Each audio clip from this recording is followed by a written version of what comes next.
Hello, everybody, and welcome to episode 6 of the Jets Nation podcast. I'm your host, Anton Kriening, joined as always by my co-host, Graeme Shingleton. I'll be on. I'm pretty chilly right now, fresh out of the cold plunge. Love it. Buzzing right now, but I am not the only thing that is cold. Our Winnipeg Jets, unfortunately, have fallen now to 12-8 and 12-8 and 12-8-1, I believe. 12-9. 12-9. 12-9. Yeah. Yeah. Wow. I'm gonna take mush responsibilities for this week because last week I said that, we might have to push the pod back a couple of weeks since there was only 2 games with Carolina and Minnesota. And little did we know that a ton of Jets news would be coming out this week. Obviously, I want to talk about that Carolina game for a while, and then I want to forget that Minnesota game ever happened. But came out on Thursday or Friday, Hellebuyck out 4 to 6 weeks with a knee surgery. A minor arthroscopic knee surgery Yeah, that I think to most people probably doesn't make sense. So it's like minor arthroscopic is like essentially like it's quite invasive, or sorry, quite non-invasive. Like it's obviously pretty minor, but I think just for any goalie, like obviously like the knee is probably the most important part of your body as a goaltender. So anything like that is going to be, extra time. So yeah. Yeah, I'll chalk it up to, I guess I'm not the biggest mush in terms of that. I'll chalk it up to my dad because I was taught a little bit you too. What I'll did you take say? ownership, hand over God. I'll take ownership. My prediction All has right. and will be coming true. This was not the way that I intended by any means. No, So you I'll were take saying that responsibility. you were saying it was going to be Hellebuyck and the coach's decision, which I guess in this case it actually was that kind of too, because they chose to go out during this time. Well, Um, he chose, like, I'm sure you listen to our Neil's presser, but yeah, like, I guess why they chose this is obviously so he can be back for Olympics. But Arneal said it's been bugging him since training camp, and he just decided to play through it and tough it out, which I know his numbers aren't NHL MVP and Vezina worthy, but I mean, to be dealing with an injury that requires, again, mind you, not greatly invasive surgery, but still surgery, that's pretty impressive. And I mean, way to gut it out. But I mean, I probably would have been happier, I think, if he just got it done right out of training camp. No? yeah, yeah, yeah. That was going to be my first question for you. Was like, it sort of seemed weird that, you know, coming home after that big away trip, and we're talking about how tough the schedule is with Carolina coming up and stuff, like, why wouldn't he have done that on the Cali road trip already and at the start of that long road trip? It sort of seemed weird, the timing of it all, and just to your point, why not do it sooner? Yeah. But I mean, well, I guess I would assume the mindset is like, if he's good enough to play, you get off to a hot enough start to right, where he can take the time off and we can still float, which we've essentially done. I mean, I think we're still sitting third in the third in the Central, if I'm correct. But like, also, if he knows that it has to be done, like, I can't imagine that they would have just randomly selected that day to be like, yeah, it's surgery. Like, that had to have been planned. So like, in the same aspect, it's like, if you wanted him to try to go out and having your biggest road trip of the year, like, be sort of the determining factor. Like, if we lose those first 2 games, which he did, why not do it right then and there?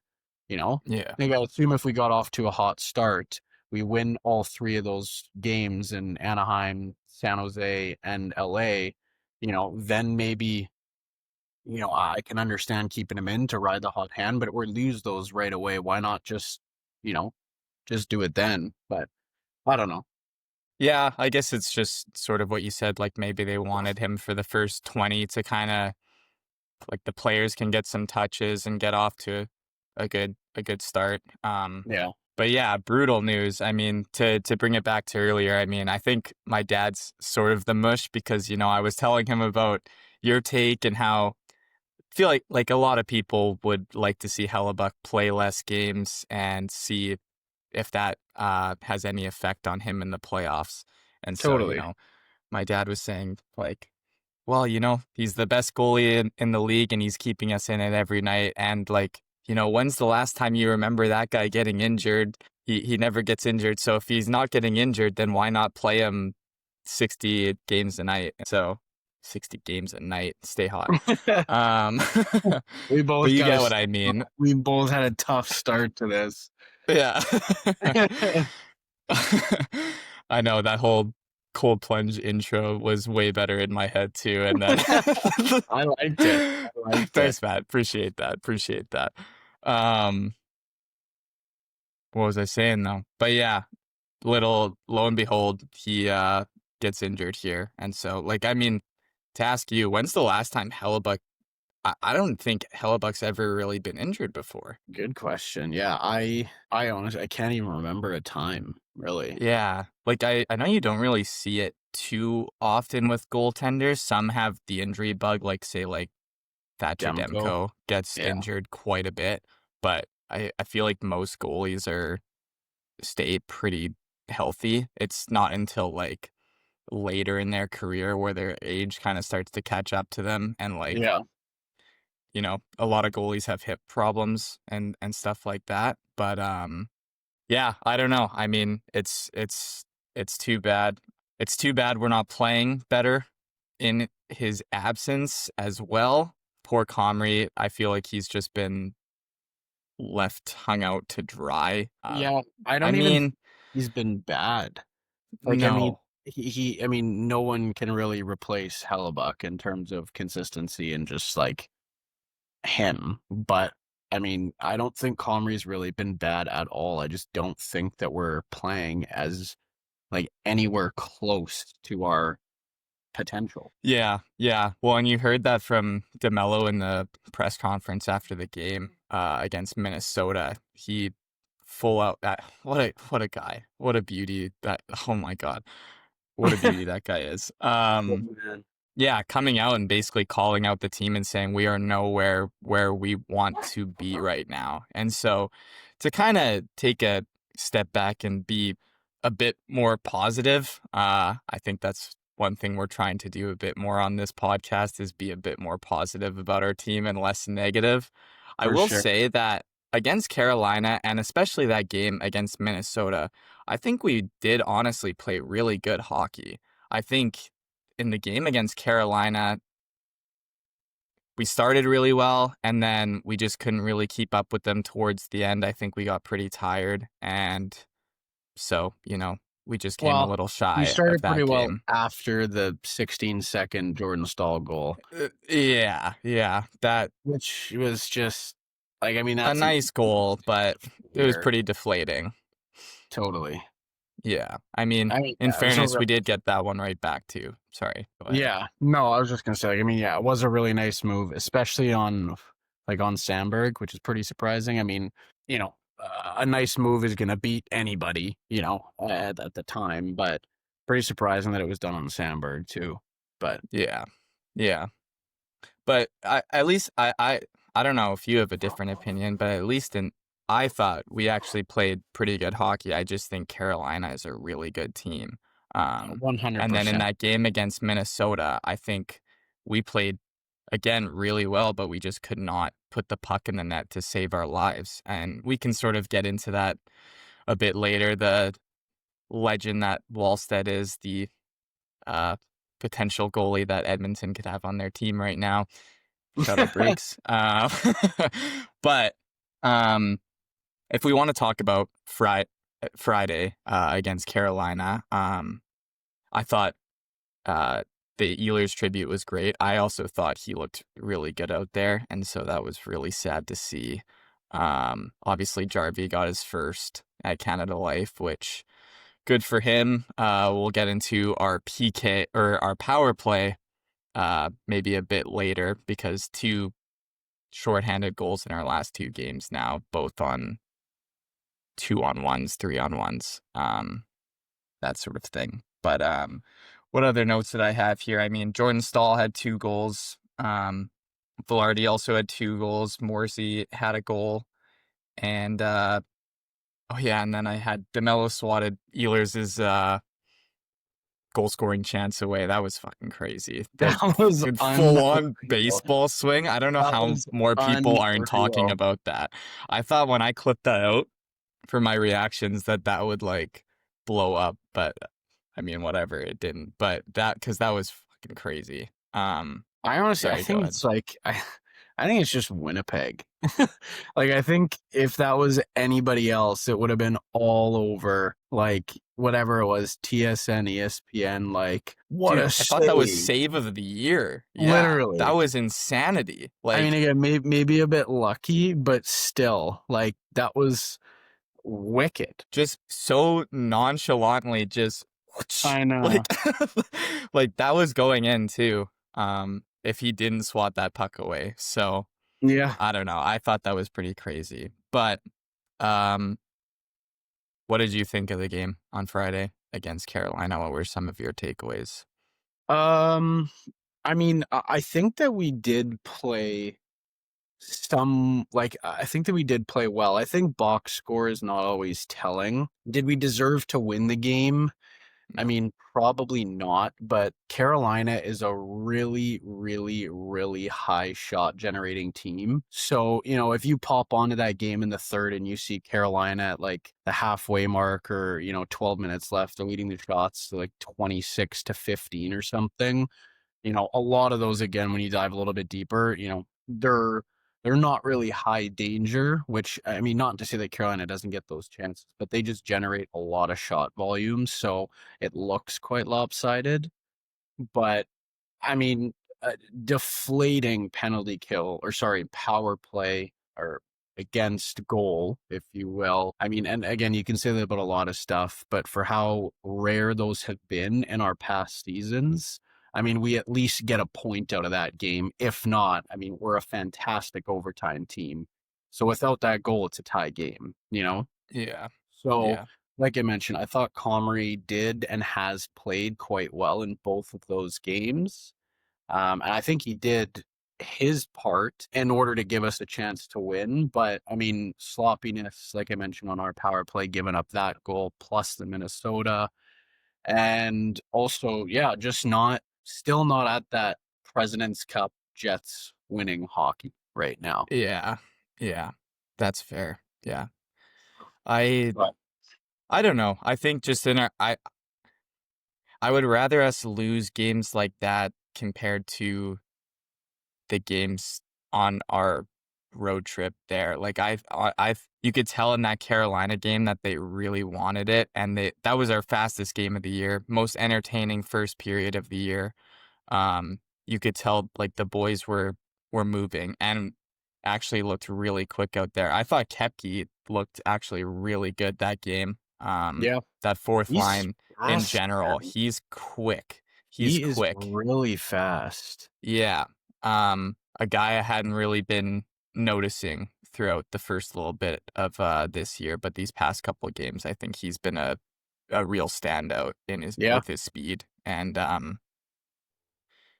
yeah, I don't know. I lose 2 at home, but I don't think it's like that bad. I think we're playing better hockey than we were on that road trip, and I think there's a lot of positives to take away from these last couple games. I don't know how you feel about that, but at least I we're competing because in that on the road trip it just felt like we were just out for a skate and did not agreed.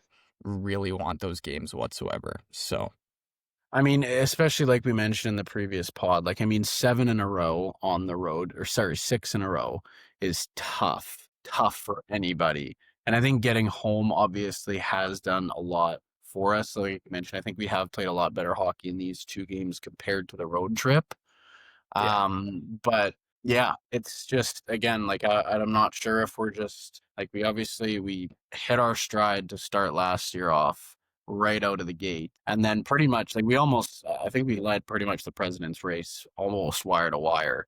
Like we were just consistent the whole year. So maybe it's just, October, November are going to be a slow start for us. We pick it back up in December, but I mean, who knows? I do also have to fact check myself. I think we've now fallen to 5th in Yeah. the Central. Yeah. However, we are, 1 game behind Utah. yeah, we're 1 point behind Utah and we're 4 behind the Wild. So, also, speaking of the Central, and a quick change of subjects, Colorado has one regulation loss. Yeah. One Well, I was regulation gonna loss. say, 22 games. yeah, I was gonna say when you were talking about us being dominant all of last year and being in the hunt for the President's trophy race, it looks like Colorado might break Boston's record from a few years ago uh, for record points in a season. Like you said, they have 1 regulation loss.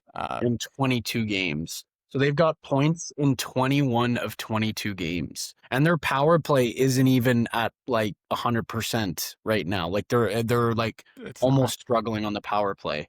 And they've got points in 21 to 22. Yeah, they're unbelievable. I was looking at it too.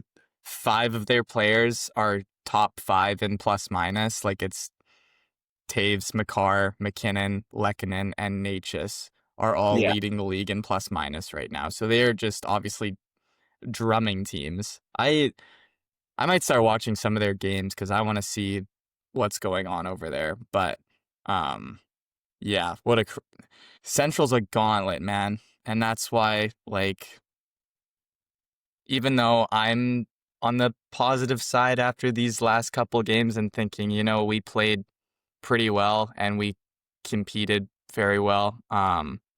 If we're gonna beat Colorado or any of these teams in the Central, like we need to play better. I mean, we won our last 8 against Minnesota, and we couldn't even pull that one out. Yeah. We can talk about that game for a bit. I mean, yeah, again, keep saying this, but I think we honestly did play really well. I think that first goal was just uber deflating, and just after that, we could not really recover. We had some great opportunities, but Wallstead was unbelievable. That was a tough one. That was a tough game to watch, but what did you Yeah. think? I mean, he's been unbelievable the past few games for him. Like I think I was listening to the broadcast the other day and they said he's the only goaltender in Minnesota Wild history that he's behind in terms of a shutout save streak, minutes wise, is Devin Dubnyk, who went 190 minutes, which is 3 games and 10 minutes. He was at 174 straight minutes without letting a goal in. And then Crazy. and then lost, I believe, or let in a goal and then shut out the Jets to come back. So he's just on a tear right now. Yeah, 3 Mm. shutouts in his last 7, I think. Leading the Yeah, league in shutouts right now. yeah, and I mean, it's obviously we're a quarter of the way through the season now, and like this part of the season is always weird still to me. Like typically, the real push for the playoffs starts after Christmas, January, February, March. Those are kind of when you got to dig deep. Like we're still kind of in that odd area, which I could eat my words come April. But I mean, for reference, NHL goal leaders right now goes Morgan Geekie, Nathan McKinnon, Bo Horvat, Celebrini. Like if anybody could have predicted that come the start of the year, I would have told you were crazy. Yeah. Thinking that Wallstead would have 3 shutouts in his last 7 games and Minnesota Wild, after paying Kaprizov $17 million, we're going to be sitting in the Central. I still would have told you that you were crazy. So, I mean, again, we're still kind of in that odd part, I think, where, again, towards the end of the season, you're going to see McDavid get the points total, Draisaitl get up, and the bona fide stars are going to really take over, and it gets back to the normal part of things because that's just typically what happens. So, I mean, again, it's like 21 games is not a small sample size, but it's still kind of in that area where, guys are still on hot streaks and off to a hot start. And, come the next 20, when we get to that halfway point of the Olympics, we'll really kind of see what it's shaping up to be. Yeah. Yeah. Well, Yeah. Do you think I don't think Minnesota will keep this hot streak going. I But do you can't see imagine. them being a playoff team? Well, I mean, It's I so think if they're a playoff team, I think we're out of it. yeah, I Like, know.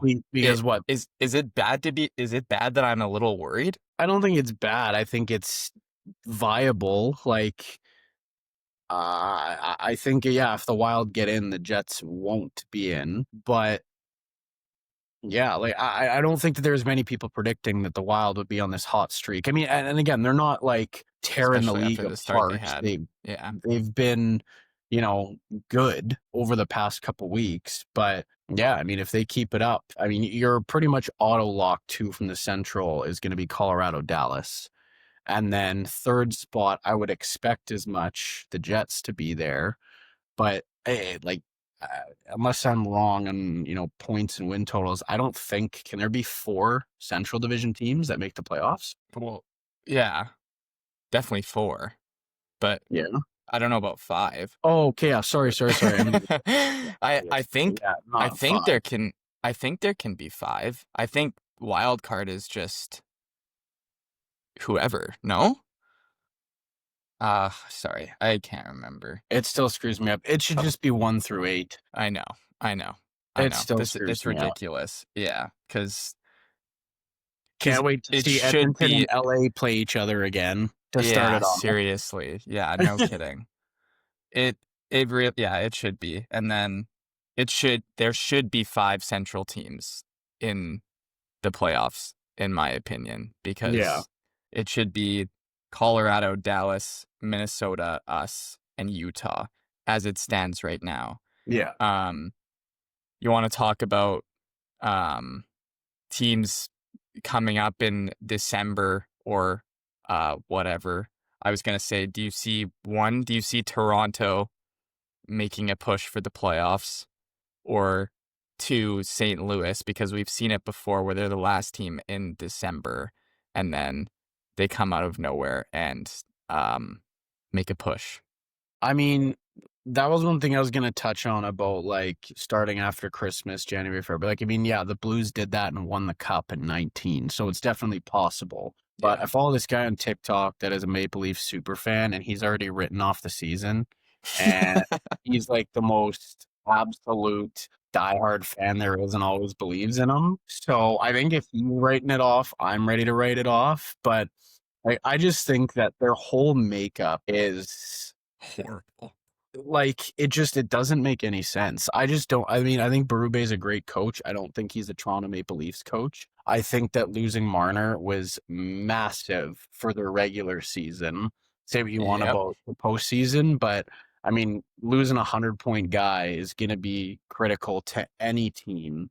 Yep. But Berube is such like a nail gun, forecheck block shot type of hard nosed coach, and that's just not Maple Leaf hockey, in my opinion. Like they've got what is it? I think that they've got Dakota Joshua and Cale Yarncroke playing in their top 6 right now, which that would have been laughed at 2 years ago. Like it's weird. It's very weird. Matthews is for whatever reason not Austin Matthews. I don't know if it's lingering injury, if it's coaching style, if he just, Berube is just, he doesn't want him to score 60 or I don't know what it is, but it's just odd. It's a very odd time to be a Maple Leafs fan. I mean, sitting at 8th in the Atlantic, again, mind you, only in November, you never really know, but I don't know. That whole division is very close. So if they rattle off 4 in a row, I mean, they could move up to essentially 3rd. But it's just, I don't know if they've got it. I'm Yeah. also a Maple Leafs hater, so. Yeah, I hope they don't have it. In terms of, I guess they're kind of, I don't know, having a similar season to Vancouver in a way. I just kind of want to bring up Pettersson because you're talking about Matthews maybe not having a great season, and we were kind of dogging Pettersson last time. And then I did listen to Chicklets on Thursday, and apparently he's actually playing pretty decent hockey, even if he's not producing at 100-point clip. Apparently he's playing really good both ways. So I guess when you brought up Matthews, I mean, maybe it's that sort of thing where he's maybe fallen off a bit on the score sheet, but doing it both ways. His I don't know. point totals are back up, which is good. I mean, he's got Who, 20. Pedersen? Yeah, he's got 20 and Pedersen. 23. Yeah. So that's a good start. He's also playing over 20 minutes a night, which I think is huge. So I think his ice time really fell off over the last couple of years. But I think that's big for him. Yeah. Yeah. I just wanted to bring that up because I know we talked about that for a bit on the last pod. But in terms of St. Louis, do you see them making a push come December, or I don't? There's can't. no way, right? No. There's talks of trading Kyrou away, and I think, if they do that, then I don't think they really have a shot in hell. I mean, obviously we haven't watched any of their games, so we don't know how bad it's been. I think they've picked it up maybe a little bit, but imagine if they did, though. Imagine if they did, and there's 6 wagon Central teams, and we end up getting like a lottery pick this year or something. Like, I don't know. I think that'll happen. But anyways, whatever. One thing that we did forget to mention, which we got to give him his flowers, Josh Norrisy talk is back on, which we've not given flowers for. Good pull. Yeah. 3 points in his first 6 games, and now 19 points in his last 15 to shoot him up to second in the league in defenseman scoring. Crazy. He's the 3rd best defenseman in the NHL, and I'll die on that hill. It goes Makar, Hughes, Morrissey. And right now, I mean, you could make a case that he's the 2nd best defenseman in the league, I think. I mean, you look at the point totals, but I think 3rd is it's not even a question. Yeah? I don't know. Yeah.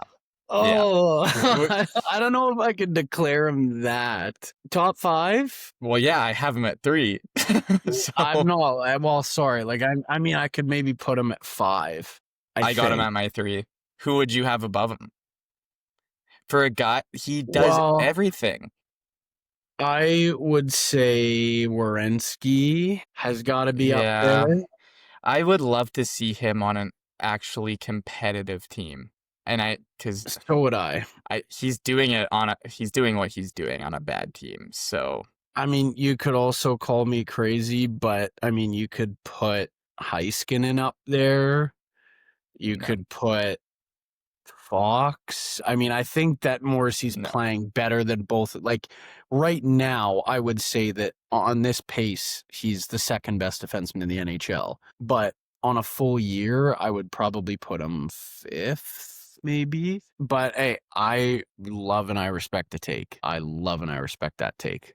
So 3rd best defenseman in the NHL. You heard it here. I'm saying that. I respect that. I think Werenski is a close 4th, but I think at least right now too, Morrissey is the 3rd best defenseman in the league. I think. You brought up Heiskanen. I think he's obviously a great defenseman, but he doesn't produce at a clip that Josh Morrissey does. I don't know because I only watch Jets games, and so I may be a little biased too because I'm not watching every single Dallas game. But I think Morrissey's better defensively than Miro Heiskanen. I think Heiskanen is a great defenseman, but I think Morrissey is he's so good with his stick and with his body positioning and just everything. I mean, he lit up one guy against, he's super strong on his skates too. Mm-hmm. He's one of the most unique skaters I think I've ever seen. Doing 50,000 crossovers before dishing it for a goal or something like that. Like the way he skates is just so unique compared to anybody else in the league. So I have him at my 3, and then Adam Fox I don't think is that great defensively either. I think he's an offensive juggernaut, but I would take Morrissey over. Let the record be shown. I would too. I'd take him over Fox. I'd take him over Heiskanen. I would take him over Werenski. Yeah, but over over Werenski? Because I'm a Jets fan. I would take Okay, him okay. over all three of those guys. But if I was not a Jets fan, I could definitely see the case for putting those guys above him. Yeah. Okay. I also think looking back on like the Four Nations and stuff too, he was such a standout on defenseman. Like when on defense, when Cale Makar was out, he stepped up and played a really good hockey game. Obviously, he didn't play in that gold medal game, but I think they were missing him a lot. And I think he's easily the second best defenseman on Team Canada. I don't think that's even a question. Mm-hmm. Yeah. Yeah. Yeah. Anyways, great pull. Let's give Morrissey his flowers. He's had an unbelievable last 15, 16 games. Yeah, when nobody else is getting it done, he is. Who do you think's the best player on the Winnipeg Jets? Who would you rather have, Josh Morrissey or Connor Hellebuyck? I'd probably still take Hellebuyck. Hellebuyck. I think. Yeah. I was thinking about that the other day. That is a good question. Thank you. Yeah, I mean, Josh Morrissey's the second best player on the Winnipeg Jets, though. Would you agree? So, I love Kyle Connor, and I love Scheifele. Yeah. I know a hard centerman is really hard to come by, but also a defenseman like him is also very hard to come by who can do it on both ends, not just defensively. I totally agree. I just, I think you see it sometimes with Scheif where he is sometimes a turnover machine and, he has his off games. Same with Connor, whereas Morrissey is, I guess, the first few games of the season, he wasn't great. Bonehead and a freaking idiot and a freaking fracking loses his freaking mind. He gets freaking frustrated. Yeah. Yeah. Not to be a Debbie Downer, he's a great player, obviously, but it's rare you see Josh Morrissey take a night off. He's good pretty much every single night, and even when he's bad, he's still good. I agree with that. Yeah, every night he shows up. Every night. Yeah. Oh, I just deleted my notes for the podcast, but Nice. Was this official news or is Brad Lambert on the trade block? It's official. It's official. Yeah. Yeah. Sarah Manschetti, I think, tweeted it out. Which I think also, I can't remember if it was him or no, maybe Drager was the first to report it. But I mean, we've obviously been in the position before, so we know what to do. And I have trust in Chevy, like with McGroarty and that whole saga. But like, I understand where he's coming from. I mean, I'm quite sure this is his 4th or 5th training camp, and he's still not cracking, And like, it's not to be it's not to say he's not skilled. He's not a great player. And I mean, frankly, like, could he fit into our second line? Probably. But like, I just don't know if he can come in and immediately make an impact without showing faults in the game, if that makes sense. And I know obviously our second line has a lot of faults, but like, he's not a guy that you can put on a team and not taxi squad, like whatever you want to call it, black ace him or healthy scratch him, and he gets 3rd and 4th line minutes for 25 games a year. Like, I understand why he's frustrated or wants to move on. It's because he's not getting that role, but I just don't see where we can fit him in to a top 6 role. And if he's not there, then, he's not a checker. Did he want out? Yeah. Well, that's like, I think the way that the report was released, it said the Jets are allowing Brad Lambert to find a trade partner or to source out a trade. Okay. But I mean, like, the Jets aren't just going to go up to him and say, hey man, like, do you want out of here? You know what I mean? Like, obviously he spoke with someone and said, like, I want an opportunity elsewhere, because the Jets just aren't going to be nice guys and say, hey man, go looking for other teams. Yeah. So like there was definitely something there, and like I mentioned before, like we did it with McGroarty. We got back a good prospect in Yager, which I really hope he can crack the squad. Yeah. But I mean, there's a bunch of takers around the league. Like I know Montreal really wants a second line center. Could he go in there and make an immediate impact? I don't know, but with all their injuries, maybe it's worth taking a flyer. The Ducks with that, I'm gonna butcher this, but Mintyukov, I believe is his name. He's a lefty defenseman on the Ducks that's now fallen behind that Jackson Lacombe and Zellweger. And he's, I think, formally kind of requested a trade. And we try to do the same thing, take a flyer on that guy who is a really high prospect in 2022, I believe. Like, I think that Lambert could still command something big. I also saw a somewhat report that Tippett could be made available by Briere. I saw that. And we go Lambert plus for Tippett, and he's signed, I think, for another, 6 years? At a pretty formidable, like a pretty good contract. So I would love that. That would be sick. I really think that there's an opportunity. Like obviously it's a tough situation for the Jets to be in, but we've been in it before. And I think that ultimately if he wants to be moved, Chevy will make a deal, but not until it suits us, which is the business, right? But I think that there's a really good opportunity there for us to bring someone in. I don't know.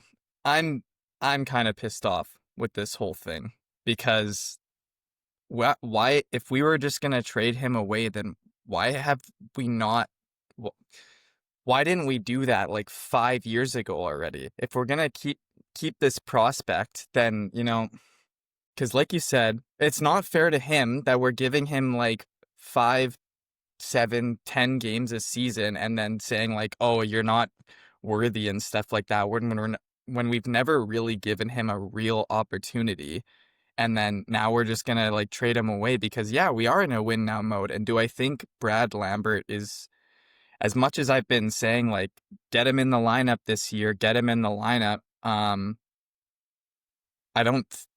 don't know if he's there yet because one, we haven't given him an opportunity, and two, he's still young on a really old team that's trying to compete for a cup, and young guys usually need, I don't know, 2 to 3 years or so to get acquainted with the league. And so I'm just kind of mad that like, why didn't we offer up our prospects 3 years ago already for something really, really good when we were a better team and had a better chance of competing? I don't know. Well, I think, and they would never release it, but it was a report I saw, and the player who we were trying to trade for whatever reason, is escaping me. Maybe it was Besser last year at the deadline. Maybe it was someone else. No, it was Nelson. It was Nelson. It was Nelson. Yeah. And apparently Lambert was in that deal. In that deal that he nicked. I'm more so talking about like 3 or 5 years ago even. I forget what draft year I think he was 21. But okay. I used to be able to name every single first rounder going back years, but I can't remember the last. It was hold on, let me try this. This year, 25. Oh God, off to a tough start. Before, was that Salmonson or was that Barlow? And then Salmonson, and then Chaz Lucius, who obviously, unfortunately, isn't playing hockey anymore. Amber.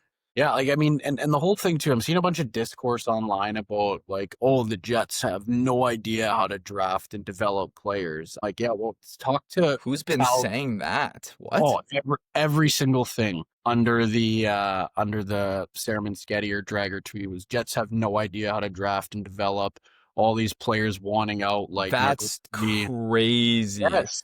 If you go on Twitter and you crazy take. If you go on Twitter and you go to the replies of those, it's all just another Jets prospect wanting to leave because they don't know how to develop all this, that. I'm like, man, speak to Scheifele, speak to Morrissey, speak to Hellebuyck, speak to Kyle Connor, If there's any of you listening to this podcast, you're psychotic. Throwing that out there right now. I'm sure you're not, but if you are, you're psychotic. That's a crazy bad take. Like in perspective, I mean, obviously with the McGrory situation and, us not giving young guys a chance right out of the gate, I can obviously see why people would say that over the last 2 years. Yeah. But it's like we have to hit on our picks or the Jets are garbage. Like that's literally who we are and what we've built with that core. But like, I don't know if it's coaching. I don't know if it's Chevy. I don't know who it is.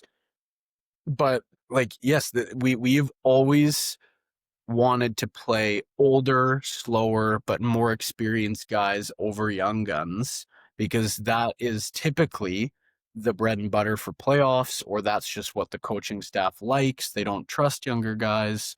But yeah, it's tough to get into the lineup when you're trying to be a cup contender every year and you're a first or second line guy that wants to prove himself. Like, I can understand the frustration, but that's just who we are, and that's what the Jets have been. I just always thought that the Chevy's mentality with this whole thing, again, looking back a few years ago, was like, we don't get a lot of good players from trades, so all of our good players come from drafting. And so when you look at it like that, back then too, people were criticizing us for our ticket sales and, oh my God, are the Jets going to have a team and stuff? So keeping these prospects like Lambert and not trading them away to try and win a cup was sort of Chevy's way of making sure that we're good for a really long time.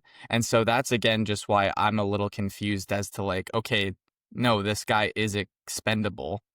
So why didn't we do that a few years ago when now, not that I think it's too late, but we're not as good of a team as we were a few years ago. And Yeah. so And I don't know. for my own self, I just needed to actually search up the draft pick so I didn't make a fool of myself. But I'll run you through from when we came back, and you tell me hit or miss. And keep in mind, you can say hit if they've been a lifelong Jet or if they're still in the NHL performing, whether or not they're with the Jets, okay? Yeah. First year we came back, Scheifele, Hit. Truba, Hit. Morrissey, Hit. Ehlers. Hit. Like, yeah, we don't know how to draft and develop. Jack Rock, Hit, I guess, right now. Kyle Connor, Hit. Logan Stanimal. Miss. he's had a great start. He's had a great start to the year, but I think we Patrick can all agree Laine. on that way. Patrick Laine, if injuries weren't a thing. Hit. Yeah. I mean, who else would you have taken? Christian Valunahoon Vesalainen. Yes. Yeah. Who? One of the saddest stories of my life, but Ville Heinola. Yeah, unfortunately. Cole Perfetti. We're not sure yet. He's trending. Yet. I honestly, for the Manitoba Miracle, hit. Fair. And then after that, Chaz Lucius. I mean, nobody could have predicted that. Super unfortunate situation. Yeah. And then it was Brad Lambert. And then it was Rutger McGrory. And then it was Colby Barlow, who I think is going to be a stud and is doing awesome on the Blues. Yeah. And then this year was that, I might butcher it, but I think it was a Swedish defenseman. His name's Sasha Boumedian. Okay. Yeah. Yeah. I don't know. I thought that Salmonson was a first rounder, but evidently not. But he's lighting it up with the Moose too. So yeah. Anyway. Yeah. We've done incredibly well drafting. Yeah. Incredibly well. Yeah, exactly. I mean, you look at the percentage rate of hit or misses, and I guess if you want to talk about Heinola and Lambert and, well, Stanley, we've given every opportunity to develop. But in terms of those two in particular, if you want to say that we haven't done a great job developing those guys, I would not disagree. But for the most part, we've done a pretty damn good job developing our draft picks, I think. Yeah. I think that's very safe to say. In terms of Heinola and Lambert, I mean, I think we've all been saying we'd love to see Heinola get more ice time, and I've been saying I'd love to see Lambert get more ice time. I think for Lambert, his situation was a little bit more difficult in that we had just a really good team for the longest time, and now in the past couple of years,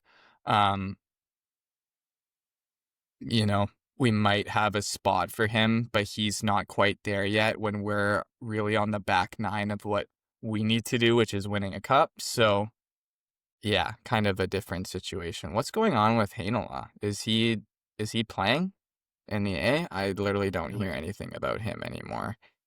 Again, it's just like his whole career has been super unlucky. And honestly, Yeah, is it his fault? No. Like, I think that he is an NHL or can be an NHL caliber defenseman. yeah, I just like I'm gonna continue. I gotta plug my computer in or it's gonna die, so you're gonna have to bear with me. But yeah. Go for it. from for who he is and for what he can bring. Struggling mightily here. Yeah, I mean, I'll talk over you, but I I, mean, there was like it was 1 year, 2 or 3 years ago where like it was finally his year, and then he got injured before, so just super unlucky yeah, and then he at had that times. But ankle like infection that kept him out. yeah, But I mean, like he's also he's kind of like I mean not, but he's kind of like Morrissey. Like he's a small puck moving offensive defenseman, yeah, and and that role was like already filled. the role's Or filled. You know, like I mean, Morrissey DeMello is a solid pairing, and then right after that it's Sandberg Pionk, which I mean I don't think that he's going to take either one of their jobs. But then do you throw him in as a third pairing defenseman with Shen or Stanley or Miller? Like typically your bottom pairing is going to be your shutdown checking line, which Villy isn't. Or do you just continue to do what you do and he's your seventh defenseman and you roll him in once every 5 games, which like we've it been never doing. works. It Or never yeah, worked, right? yeah, yeah, So, exactly. unless he can come in and be like slightly worse than Josh Morrissey and he can take over, I guess Sandberg's role on left defenseman because Villy's a lefty, which I just don't see happening ever. Like there just really isn't room for him, which is Yeah, shitty, but it's just kind of, but also, I mean, that's one thing that you can point out is kind of a fumble. Fans can see that. Why wouldn't management see that early on and trade him away while he's got a bunch of value? But that's yeah. another conversation. Yeah, I mean, especially last year, I mean, with the season that Logan Stanley was having, it's like that was my big complaint was why the fuck is Logan Stanley getting 50 games when we have this awesome prospect just sitting in the minors right now? Like, yeah, in terms of the development with him, I think he's a better case than Lambert almost in that we did give him a lot of opportunities, I guess, but it was just super. It is just super unlucky. Like anytime he was looking promising, he got an ankle infection or an injury and stuff like that. So, anyways, um, yeah, I think you said a few examples before. Tippett would be a really good one. What Yeah, were we'd some have to do other? Lambert plus for that, but I mean that could be a For viable sure. option. I don't know if he's got a no move or like a modified no trade or something like that, but if he doesn't, like I mean I'd make that call. Same with Yeah, even like that again at this point, do we need I'm pretty sure that Minyakov is a left-handed defenseman, super skilled, but again, maybe another Villy situation. Like, does it make sense to trade for another skilled defenseman? I'm not sure. probably not. Or like I don't know how well you know the Canadians roster, but I mean, if they want to test their hands at putting him at 2C, like who do we get back in that from Montreal? Like what do we need? We need a Patrick second line Laine. center. Patrick Laine. Like Back from Montreal. I think really the only way that it kind of makes sense. Like I mean, obviously our roster has holes in it, but I think like the only really way that it works is if you trade Lambert plus for a second line center, which you're probably only going to get from a rebuilding bottom feeder team that for whatever reason kind of has a dime in the rough center there that's just kind of rotting away. Yeah. And how many teams have that? Yeah, and how many teams are like absolute dog shit right now? Like not many. The There's not Leafs, honestly the yeah, but Oilers. yeah, what are they gonna do? Trade away Austin Matthews or Connor McDavid? Like probably not. I think they still think well, the I Oilers mean, definitely can, but I think the Leafs are I still gonna try and compete. I But would doubt it, but I mean, somebody that could make like it work Kyrou, and fits the Jets' MO of old but experienced would be Kadri. yeah, Calgary wants to rebuild, take a flyer, but I mean, I don't even know. Could we take on his contract? Maybe. it's a good question. I don't know. I don't know, but I'm sure he's gonna be the belle of the ball come free agency. I mean, I'm sure Yeah. there's gonna be a lot of teams going after him. And imagine if Colorado gets him. They're gonna win again.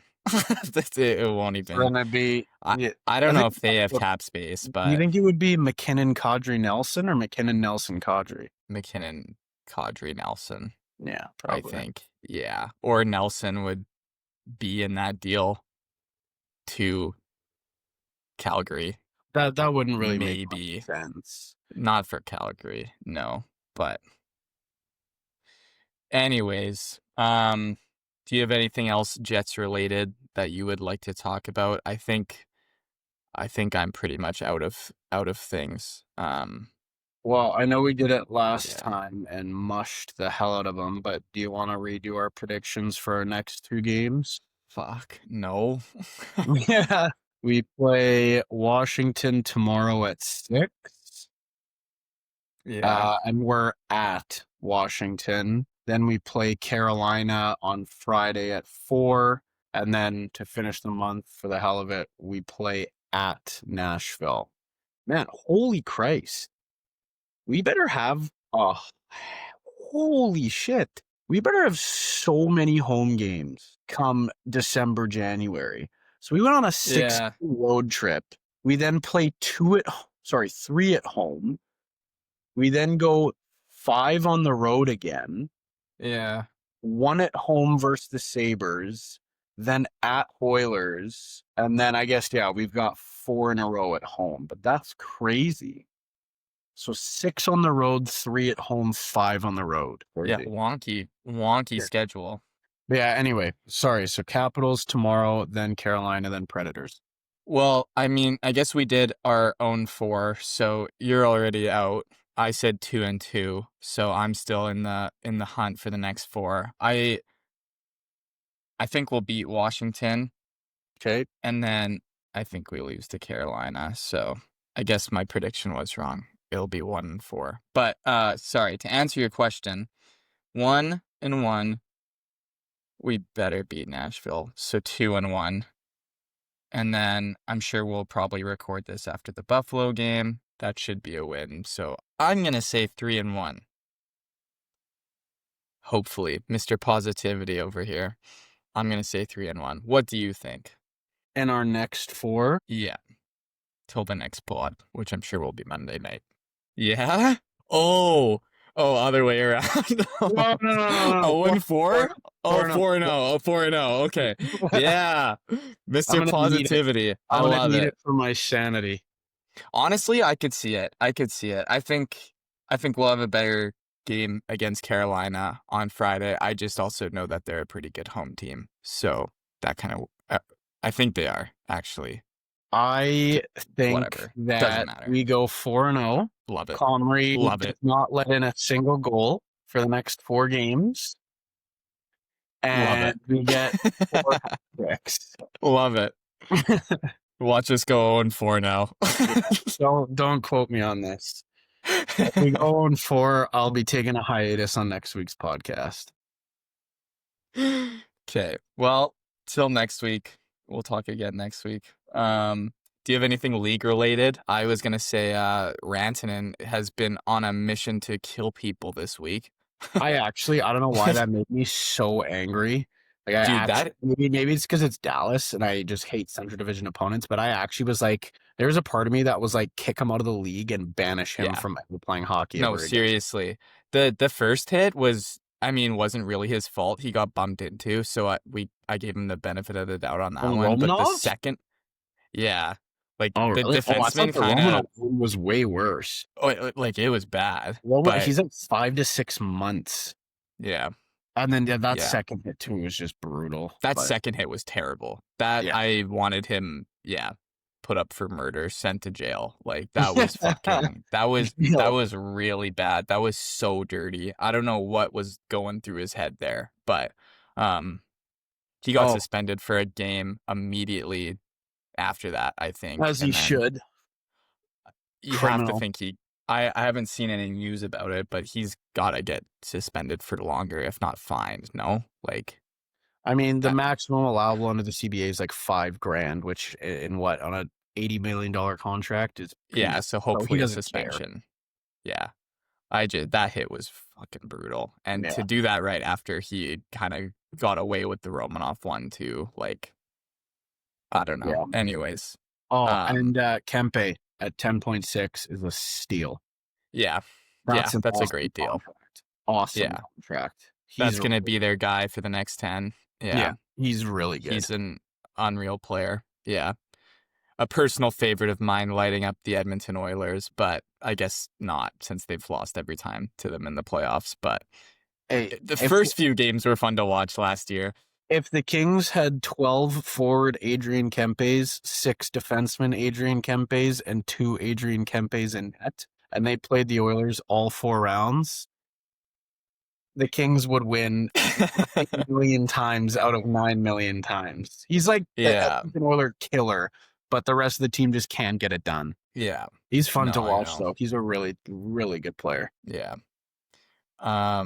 I showed you this at Beer League the other day, but Jack Hughes is maybe dating Tate McRae. Now there's rumors it's not her. People are speculating. Talk about full circle too. Hey, he gets cut at the restaurant, and then within a week, he's back at a restaurant dating. Yeah, that's funny. Did you watch Chicklets today or listen to Chicklets today? I got like 20 minutes in while I was at work.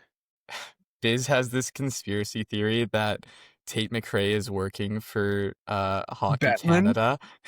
No, for Hockey Canada, and like trying to see what all these like American injuries are about, because it makes zero sense, but like all these American guys are getting injured so they can be fresh before the Olympics, and so he thinks Tate McRae is on an inside mission to like That's awesome. It's pretty funny.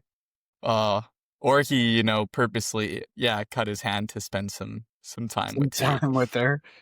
Yeah. It's funny. Even when the guy's not playing, he's still in the league or still in the news for something. Guy's a character. Well, God knows the NHL needs to market their players better. So if it's that, I'll take it. Yeah. I can't see another Connor Bedard and Connor McDavid CIBC commercial literally showcasing them. What if he was a woodsman? Like, way to market your players. Yeah, what if the 2 biggest names in our league decided to be a carpenter? Yeah, that's a great way to showcase the talent. Yeah. Dumb. Like, yeah, keep hockey players out of commercials in general. They're all or they not just gotta learn actors. to do somewhat good acting. Yeah. There was one I think it was from the NHL. There was one half-decent commercial that I thought was pretty funny. I can't remember it. You remember that 45 million times during playoffs? Oh, yeah. I love you. Yeah. It could have been worse. It's one of the better things they put out. The whole slogan of like the next golden era is just looking golden for them right now. Those are good. With how well Celebrini and Bedard and Carlson are doing. But speaking of Bedard, did you see that video that went out of him walking on the street? The guy trying to get an autograph from him, and he's like, no. And then they tried to like paint him as super bad, but I forget what the term is for it, but he's obviously very clearly just gonna sell that thing for money. Yeah. I forget what the term is for it, but yeah. Good for him for just scribbling on it. Like, not even, I don't even think he did his real autograph. He just like scribbled on it and he's like, hey, fuck off now. But it's kind of funny. Yeah, I guess that does it for NHL news. Anything in your life that you would like to add on to? You've been watching anything good lately or doing anything Um, fun? Started The Diplomat, liking that so far. Ask got what do you call it? Season Re-up, 2 re-up for renewed. season 2, so that's awesome.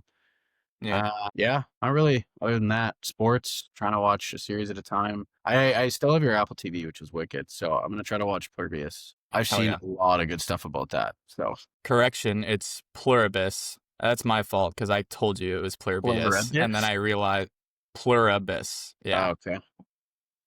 my bad. That's on me. But yeah, that show's still clicking along. It's still really good. Oh yeah. Yeah, what was I gonna say?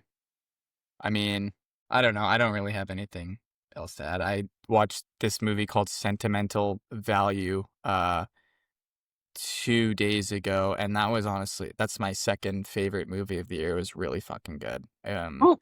Super sad. It's a Norwegian film, but the international feature film awards at the Oscars looked stacked as hell. I mean, they played like 3 of the trailers for other movies coming out the rest of the year, and so they all look Wow. really, really good. And that movie was really good. They did Worst Person in the World. Have you ever heard of that movie? No. It's kind of big on like Letterboxd and in the so-called cinema Twitter community. But that was also really good, and so this is their second movie. And yeah, if you're into cinema, you should definitely check it out. Though it's a super, super sad one. But yeah, looking ahead to this week, Stranger Things on Wednesday at 8 p.m. I'm fucking hyped for that. I also And realized I watched a full breakdown on TikTok about that today. I knew like nothing surprised me all the way up to this season. So I guess I am fully up to date with Stranger Things because I remember everything that happened based off oh, that. nice, Yeah, so I guess I'll watch that too because it's supposed to be like nice. unbelievable. So Yeah, I mean, I guess we'll see. I just keep getting it's so fun. My TikTok is just filled with like when I'm trying to enjoy Christmas with my family, but Steve Harrington gets killed off by a Demogorgon. It's just like people like burning their trees in the street and stuff. So funny. But that will be me this Christmas. Yeah, and then new Knives Out this weekend, so I'm pretty excited about that. So hell yeah. yeah, I guess that wraps up the pod. Here's to a better week in Jets hockey and 4 Eric Comrie shutouts. Four Thought you were comic giving me the shutouts, finger there. 4 hat tricks, and 4 wins. And 10 more points for Josh Norrisy. All right, deuces. Okay, take it easy. Have a good week. You too.